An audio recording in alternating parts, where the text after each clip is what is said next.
Hello and welcome, ladies and gentlemen, to this video where I will answer one question. What is Cards? Well, Cards is a very heavily leaning towards this theme of World War II collectible card game, which you can find on Steam for free, actually, which is pretty interesting. And as we'll see in the video, it's very heavily leaning towards World War II, and it shows history and stuff, and you can read about all the various cards and the influences that came from them, and it's actually really cool. I haven't seen something with this much lore for each card in maybe any card game ever. I mean, it's real history, so it's not like they came up with the lore, but it's very cool. For anybody that's into World War II, this game definitely has a good draw. So first, let's look at the settings. There's not much for settings. You can choose some basic stuff here, and that's about it. I'm going to talk about the music because the music is also very World War II style, and it's not my cup of tea. So if you're like me, maybe you'll play this game with some other music in the back and turn off this music volume, but I'll keep it on for the video just in case you're curious as to how it sounds. So it is a card game. So obviously we've got to go and into the draft. So a draft is like something in Arena, like Arena in Hearthstone, you know? You get random cards, pretty self-explanatory. What I meant actually was that we go to the cards menu down here.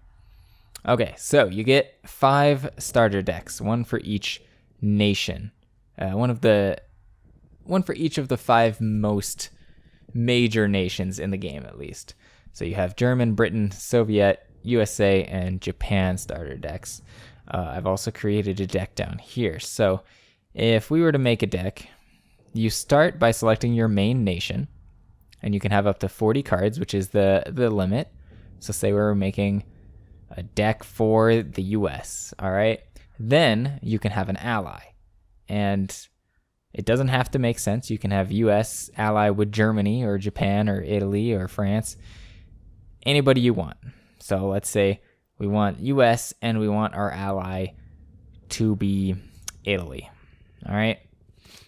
So now I can choose from any cards from the ones that I own that are from the US or Italy up here. And right here on the top row is all the cards that I have. And we can go through. It's sorted by cost. And on the bottom row is my deck. So this is basically like your hero or your health. So you get 20 hit points, and once that hits 0, you lose. Okay, so there's a lot to talk about here, but let me just get into a game so that I can explain how this all works. No, I don't want to finish this deck, thank you. I'll get rid of that. I'll come back to that deck after the battle so I can show you more about how the deck building screen definitely isn't perfect, and there's lots that I would want to be improved. So let's just do a battle against some random person online. I've been having some success at first. I was going up against all fairly easy opponents, but recently I've been getting some more challenge, and I don't believe I'm going to win this one because I'm talking about the game at the same time that I'm playing. I'm trying to explain it all. So this is me, this is my opponent over on the right. He has a USA deck, it seems. Wow, all right. So you can mulligan this just like Magic the Gathering Arena, bunch of card games. And our opponent's selecting their starting hand. So first, this is the screen. For the most part, all of the, we'll say, battle arenas look something like this. Pretty much like this. There will be bullets around, guns around. You can't customize this gun, but you have to pay for it into something else. It's like $10 too, which is pretty pricey for sure. All right, so we're gonna play this Himeji regiment and end turn. So you'll see already he has a tank, as indicated by this little icon here. I have an infantry soldier, and there's a little line here. So what this line indicates is the front line. All right, he has a ramp card. Okay, so in the top left corner of each card, you'll see a cost, 2K, and K stands for credits, and my credits are in the bottom left here. So I can bring out this Akita, I can use Rising Sun, or I can do another Himeji Regiment. So I play the Himeji Regiment. Now you might notice that this one is still yellow. It means I can still use this card. So what I can do is I can move it up to the front line, and that also costs 1 credit. So that's what I'm going to do. Now that I'm in the front line, infantry and tanks can only attack enemy units in the support line, which is the back line here, while they're in the front line. All right, I've lost control of the front line. That's okay. He sacrificed 1 for 1. Pretty fair trade. My turn again. He's got another tank. So the difference between infantry and tank is that on their turn, a tank can move to the front line and attack in the same turn. But infantry have to move 1 turn and then attack a separate turn. Let's see. What do I want to do? I could... I kind of like this blitz idea. Well, not really, because it's trading. Let's just play the same card he did. All right, there we go. End turn.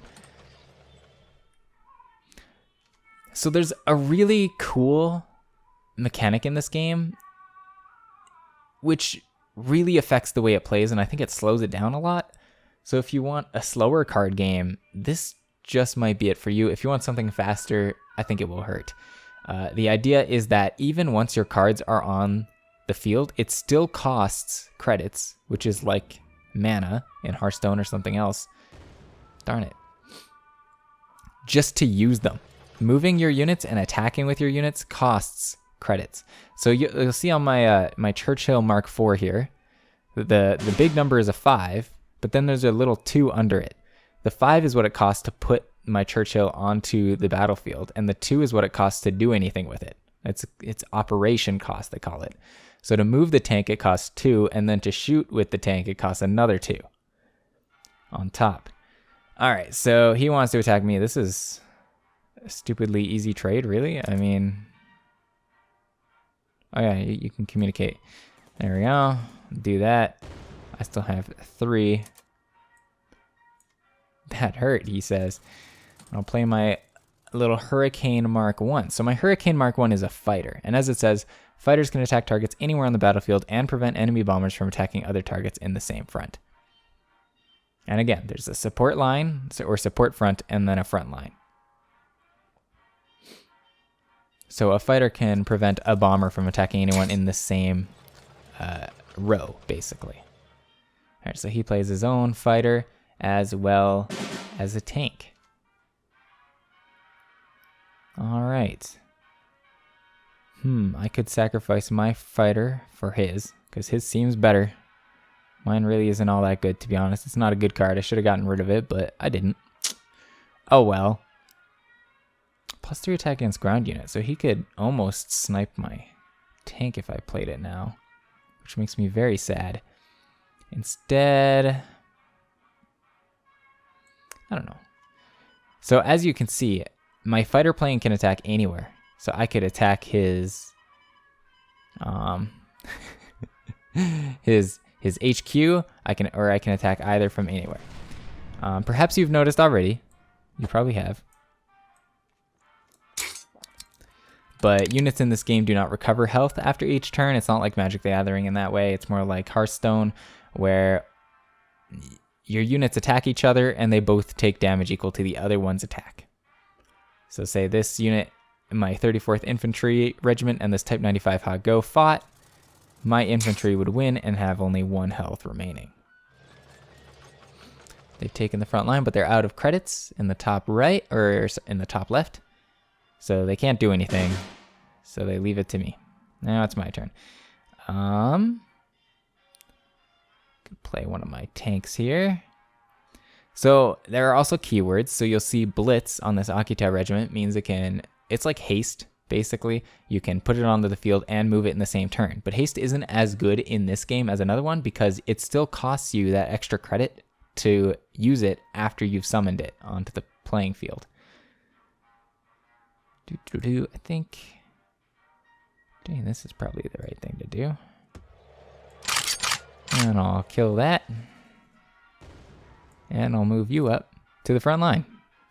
So now I'm posturing, so if he doesn't kill this next turn, I can just attack his headquarters.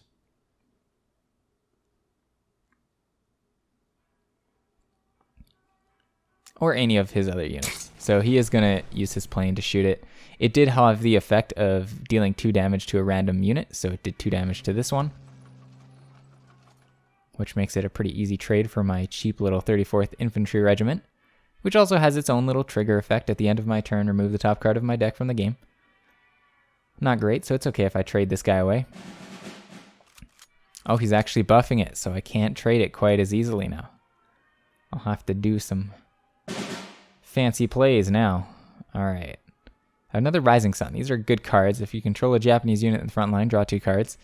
My deck is a Japanese deck, although this is a British one, so this deck is mainly Japanese with the British allies. Allies you can only have 12 cards of in your deck. Let's see, I could repair this unit, give it +1/+1 and trade. Or this one. Or I could just blitz. I think just blitzing is probably... So I'll place this one, and then because it has blitz, it can attack in the same turn. Usually cards cannot attack in the same turn that they're played. I'm going to move this up because it costs 0-2. It's actually really nice. And I'll play in a Rising Sun, I think, and then maybe just another Rising Sun. Honestly. Let's just do that. Lots of card draw. Lots of choices. And that card got thrown away to the graveyard, or whatever you want to call it in this game, because of this 34th Infantry Regiment's ability. So something I haven't mentioned is that one of the keywords in this game is called guard. So adjacent units next to a guard unit cannot be attacked except by bombers and artillery. So it's kind of like taunt, except it's the guarding unit can still be attacked. It's the units beside it that can't. So right now, my HQ is safe from any normal attacks. Only bombers and artillery, which we haven't seen an artillery card yet, but I have one right here. All right, so he chooses to trade. I've lost control of the front line, but that's not too bad. See, this is what I'm talking about, this game being kind of slow, because it costs you just to move an attack. We haven't been able to even hit our opponent yet. We're still both at max life. We haven't taken any real damage. Oh, that's a cool card. Right, so he actually has an artillery piece. So that means they can attack from anywhere on the battlefield, and they receive no damage in return when they attack. Man, he's really, what a jerk. I'm going to cut communications with this guy. I'm trying to make a video here. All right, what do I want to do? I want to move my tank up. And then probably shoot with it to kill this thing. Artillery can be really annoying, which is why I really want to use my own artillery if I can. I'll end my turn like that. So this tank also has heavy armor 1, which means it receives 1 less damage when attacked by other units. So at the moment, it actually can't be one-shot by anything he has, unless he plays another card to help him out. Now this 28cm coastal howitzer, as you'll see, some cards are golden like you would expect from a Hearthstone. Oh shoot, I forgot this one has +2 attack against ground units, so it could one-shot it. And he's probably going to take this out. Yeah, he still has enough credits to attack. He's out of cards in his hand. This is a big deal for me. He's going to move that one up. I assume he's going to attack this. Wait, he still had credits. Why did you not... You didn't want to trade? Oh, that's so bad, because artillery can attack without retaliation fire. So I can just snipe him. I don't know what he's doing. I think that was definitely a misplay, but... You know, whatever. It's fine with me, I guess. Ooh, give it +1/+1. I don't really need to. So I'll kill this. No retaliation fire. Bam. I'll kill this because a 3/1 for a 3/3 is always a good trade. Okay, now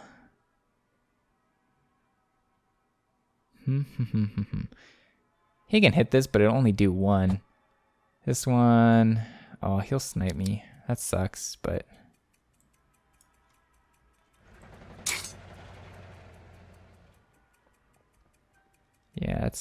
That's fine. So hope you're kind of getting it. We haven't seen any bombers yet. And we haven't seen any orders or countermeasures, and that's kind of something I wanted to talk about. You get these 5 starter decks with Japan and the US and etc. But they don't necessarily have everything. There's a tutorial where you have to collect all 5 decks by choosing one and then beating the other 4. And as you beat them, you unlock them. But even once you do, you don't necessarily get the ability to have all the different kinds of cards. I have 1 bomber unit in a faction I'm not playing, and that's it. I don't have any countermeasures, and I have some orders. This actually is an order, so I forgot. Rising Sun is an order. It's just like a spell card. You just play it and it happens. It's not a unit like everything else seems to be. What do I do here? I guess I do this. And this. There we go. Got my plane guarded as well as my HQ. I've got this guy threatening him because he only has 2 HP. He's got 2 cards. He's going to play a rising... No, that doesn't work. That only works if you have a Japanese unit up here. I have a Japanese unit up here. Oh, well, that was a waste of a card. I'm sorry. I'm sorry, J. Remick. Oh, he's just going to attack my HQ. All right. You can do that. I guess you have to do what you have to do, but... Sure. I'll draw 2 more cards with my Rising Sun, because that actually works. So, kill that. Just get rid of it. Why not? I'll move my tank up. And I'll snipe with my plane from all the way back here, where it's nice and safe. And I'll put down one of these. There we go. That's a big old 4/7 with guard. So it's a big target that they kind of have to take out. I'm definitely winning at the moment. That's not really what he wants. He wants cards more than he wants credits. He has so many credits he can't spend them all on the few cards he has. He can deal 1 damage. What's he going to choose? My HQ? Yeah. I think he's kind of given up. But, like, it's taking a while. Like, I'm winning, but he still has 16 HP. The game should be pretty much over, though. Like, there's not too much more that he can do about this. He can try to fight me, but I'm just going to ignore him and start attacking because he has to start killing my guys in the front line, because another thing about this mechanic is you can't move anybody up to the front line until you force your opponent to retreat from the front line. Attack there.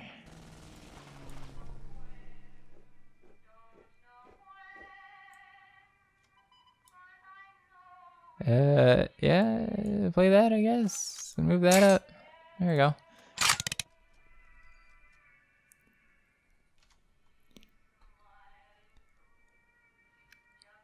One card. Let's hope it's a 13 coster. Ooh, it's a 2 cost. And I say 13 coster because there are cards that expensive. They're exceedingly rare. But I do have that one bomber I have, I think costs 15. I might be wrong, but it's up there. It's definitely expensive. All right, so he surrendered. He knew there was not much to do. And I won. So I got 1 gold coin from that victory. Oh, no, I didn't. You get 1 gold coin if you get all 3 of these check marks, is what that is. And my rank goes up. There we go. And then there's the achievements you can get to also unlock. Like playing 200 Japanese cards will give me 1 Japanese card. Playing 50 units with guards will get me 2 coins, and playing 50 units with blitz will give me another 2 gold. At the moment, you can see I have 4 gold. So you might notice 1 after 3 matches is kind of slow. If I want another card without achieving any achievements, what is that? I'll need 6 gold. 6 times 3 is 18. So I'll need to win 18 matches. Not just play, but win 18 matches. So you have a 50% win rate. That's 36 matches. That's a lot just for one pack of cards, because a pack of card costs 10 gold. So let's look at the shop, because obviously it's a card game. It may be free to play, but are card games ever really free to play? Well, up to how persistent you are, really. So there's the base set, which has just certain number of packs of cards. That's it. The one pack costs 10 gold. Everything else costs money. So 10 packs for $5. That's 50 cards. Not bad. Not bad, honestly. I don't think it's that bad at all, honestly. But like, it's going to be hard to play free to play for a long time. But you can make pretty competitive decks from what I understand, even without buying stuff. Like, it's not that all the great cards are hidden behind a paywall. Of course, there are a few, but not all of them. Then there's an allegiance set. So you may have noticed that France and Italy were factions as well, but they're not one of the 5 main factions. That's because they were included in this expansion set kind of thing. So these allegiance packs will give you cards for the 5 main alliances, but they will also give you cards for those 2 other factions as well. So these are the newer cards. And then here's the national bundles, as they call them, where you get stuff like this British set will give you 3 packs of purely British cards, a card back, as well as this gun here that you can see to put on your table, just to show how cool you are. You have this fancy gun, and an emote for jolly good. And they're all something like that. The Japanese one is 3 Japanese packs, a card back, this sword to put on the table, and a bonsai emote. That's it for that. So let's go back to the cards menu, because I wanted to show you. So let's say I want to put in a bomber. Oops, a bomber. I actually do have a couple more bombers than I thought. But these are the only 2 I have, and I have, as you can see from this little icon here, it shows that I have 2. If I were to put one in my deck, one would have a little slash through it. That means it's in my deck. There you go. Bombers have been pretty rare. I've seen like one of my opponents use a bomber, and that's about it. So like this is a pretty cool card. Honestly, cost 2, 1 to use. You have to discard a random card from your hand, which really hurts. But they can attack anywhere on the battlefield, and they're not dealt retaliation damage except by fighters. But they also don't deal retaliation damage when they're attacked, so they're here and there. I have a bunch of fighters. I have some orders. I love this cup of tea one. That is hilarious. But a lot of these have really cool art, as you can see. This naval operation I found to be very strong, as well as the rising sun. Just drawing cards is amazing, especially for 1 cost. All you have to do is have 1 unit on the front line, so it's a little specific, but it's not that bad. And now here are the countermeasure cards I have. Do you see how many countermeasure cards I have? Do you see them? None. So countermeasures are retaliatory cards. So they'll activate when something happens. So let's look at the ones I don't have. By clicking show all, I can show all the cards and not just necessarily ones that I own. So here's the first one. Cost 0, unexpected resistance. Pin a unit that moves to the front line. If it has blitz, destroy it instead. So a countermeasure card is something that happens when your opponent does something. It's a hidden effect that can only trigger from hand on the next enemy turn. So you keep it in your hand. You don't have to play it. And then if, for instance, a unit moved to the front line, you can activate this unexpected resistance, which is really cool. I love that idea. I think it would speed up games, or at least make them feel a lot faster, if you could do things during your opponent's turn. And you can, but I don't have any of these cards. None of them. And these are just the British and Japanese ones. But still, there actually are no Japanese countermeasures. As you can see, they all have this little British logo in the top right. So Perhaps they want to differentiate some factions from other ones by giving them bonuses and weaknesses in certain areas. So one thing they might have done is give the British more countermeasures than the Japanese. But even so, like I have a British support starter deck, and they didn't give me a single one to teach me this mechanic. I don't really know how to get them. Maybe I need to have that expansion card pack. I don't know. Maybe not. I don't know if they were added later or not. So I really think there should be some better communication here, and that the tutorial should be updated to have some countermeasures in them, as well as some bombers, because the tutorial did not include bombers whatsoever. They did include the other factions: infantry, artillery, tanks, and fighters, which is good. It was a pretty decent tutorial. It was a little long, so if you just download the game and like want to play with a friend, you might have to spend some time beating the opponent 4 times in a row, which for a game with fairly long battles can definitely be annoying. But at least there's a decent tutorial. As far as I'm aware, you couldn't skip it, but I may be wrong. I only went through it once. As you might expect, you can destroy your cards for crafting resources, and in order to create new cards, say I wanted this one, I can create this card for 20. So I've only destroyed one card. I only had one extra standard card, and destroying one standard card got me one of these. So it seems pretty fair to me. It doesn't seem that bad. One standard card for 1/20th of any card. Not bad. What if I were to create this one? Wow, 320. All right, well, this is an elite card. So it's like a legendary in Hearthstone. You can only have one in your deck. Standard cards you can have 4 of. Limited cards you can have 3 of. And then there are, here they are, special cards, which you can only have 2 of in your deck. So how much would it cost? It costs 80 to make a special card. Where's the standard one that I don't have? It only costs 8 to make a standard card, so if you wanted something like that. Now, something I really wanted to point out was look at this. Look at this cool information they have about this. So this J1N1 Gecko. If you are a history buff and really into World War II and stuff, they have a lot of information about every card in the game. So you can learn about the Nakajima J1N1 Gecko is a Japanese twin-engine aircraft used by the Imperial Navy during World War II as a night combat reconnaissance aircraft, and lastly for kamikaze missions.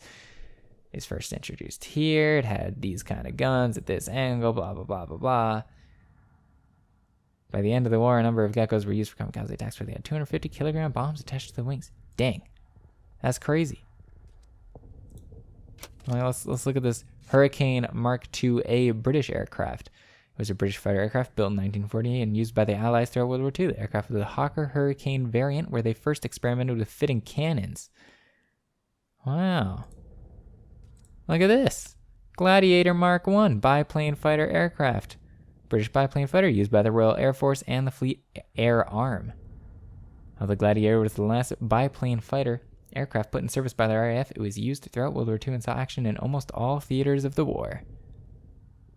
So if you think just a unit looks cool, you can just click on it. Even Rising Sun, which is just an order. It's not a real life thing, right? It's not a tangible object. But they do talk about the significance of the Rising Sun and how, the word Nippon is the Japanese name for Japan, which literally means origin of the sun. And that was often translated as the land of the rising sun.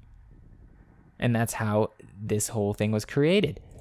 Imperial order. All the Japanese fought the war in Emperor Hiroshito's name. The extent of this power and impact on military decisions and orders is still being questioned by historians. It can, however, be said that Hiroshito took his nation to war, to surrender, and finally to peace. So there's a lot of really cool history in this game. And if you're into that, that might be enough alone to get you to play it. You can click on this Soviet starter deck. Let's look at some Soviet 4th Guards Regiment. There's always a cool picture to go along with it. The 10th, at least I think always. I've always seen a cool picture. The 10th Rifle Regiment was attached to the 45th Rifle Division that was formed in 1919 during the Russian Civil War. Blah, blah, blah, blah, blah, blah, blah, blah, blah. So, heck, if you're a history buff, maybe you should just download this game to click on all the cards and see what they say. Because look at all this cool stuff. Like, I want to see what Final Push refers to. Perhaps the most famous Final Push occurred in the Battle of Berlin. Look at that. History buffs are probably like, well, you idiot. You should know what the Final Push was. All right, there we go. So that is Cards. That's most of it. Training is just against an AI partner. They have links to their Discord. You can make friends. But that's about it. I should mention they do have like a ranks thing. So I've been playing with this Japan deck. So they have a different rank for each of your decks. My Japan deck is currently 1 star in the criminal or the captain rank. Then it goes up to major, general, field marshal. You start off as a private, sergeant, lieutenant. So field marshal being the best. And then apparently if you get promoted to field marshal in 3 different nations, you can enter the officer club where you're especially cool. Now this is something that really bugs me. You get 1 mission every day if a mission slot is available. These are my 3 mission slots. They can get you gold a little faster. They'll say play 2 games with an American deck or place down 10 infantry units, something like that. And you can do that and they'll give you like 2 gold or a card each time, which really speeds things up, but you only get 1 mission every day. Oh, and that really hurts.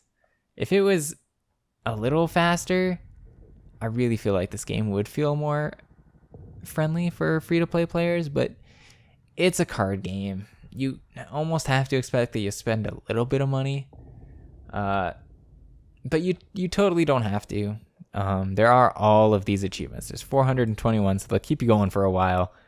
You can play 200 Japanese cards, do this, and then it'll rank up and it'll say like play 400 and then like play, I don't know, 700 and then 1,000 Japanese cards and so on and so forth. Move 150 units to the front line. That'll get you a card. A gold card, in fact. Play 75 British cards will get you 2 cards. So, I mean, if you go for these, it's possible for sure. Oh, this one's a hidden achievement. I didn't know there were hidden achievements. And if you want to specialize in a certain way, it seems so far this play 200 Japan cards will always give you a Japanese card here. They're not going to give you a Soviet card if you're playing a bunch of Japanese cards. So that's nice. I appreciate that. Finally, there is some customization you can do. You can just control the kind of emotes that you can play. There's not too many options, but 3 for each. That's fine. This ZZZ is so rude. Totally had to mute that guy.